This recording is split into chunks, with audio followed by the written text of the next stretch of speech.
he's missed. That's big. That is very big.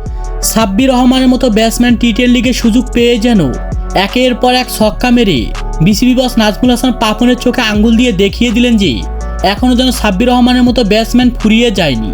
হ্যাঁ দর্শক, বিস্তারিত জানেন পুরো ভিডিও জুড়ে। একটা সময় বিসিবি বস নাজমুল হাসান পাপনের জন্যই বাংলাদেশ টিম থেকে বের করে দেওয়া হয়েছিল সাব্বির রহমানের মতো দুর্দান্ত হার্ড হিটার ব্যাটসম্যানকে। তারপর থেকে যেন সাব্বির রহমানের মতো ব্যাটসম্যানকে আর দেখা যায়নি বাংলাদেশ টিমে এবং ফ্রাঞ্চাইজি লিগগুলোতেও। একেবারে যেন সাব্বির রহমানের মতো ব্যাটসম্যানের খেলায় বন্ধ করে দিয়েছিল বিসিবি বস নাজমুল হাসান পাপন, এমনকি চন্ডিকা হাথুরুসি সিং। তারপরে যেন বিসিবি বস পাপন পদত্যাগ করে দেশ ছাড়ার পরে যেন তার জায়গায় নতুন বিসিবি হওয়ার সাথে সাথেই 2024 সালে টি-10 লিগে সুযোগ পেয়ে যেন অগ্নিঝরা ব্যাটিং পারফরমেন্স করে দেখিয়ে দিলেন সাব্বির রহমানের মতো ব্যাটসম্যান। তিনি যেন এখনও ফুরিয়ে যায়নি।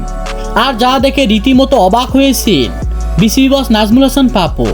তো দর্শক, সাব্বির রহমানের মতো ব্যাটসম্যানের একের পর এক ছক্কা মারা আপনাদের কাছে কেমন লেগেছে সে বিষয়ে আপনাদের গুরুত্বপূর্ণ মতামত জানাবেন আমাদের ভিডিওর কমেন্ট বক্সে। ধন্যবাদ।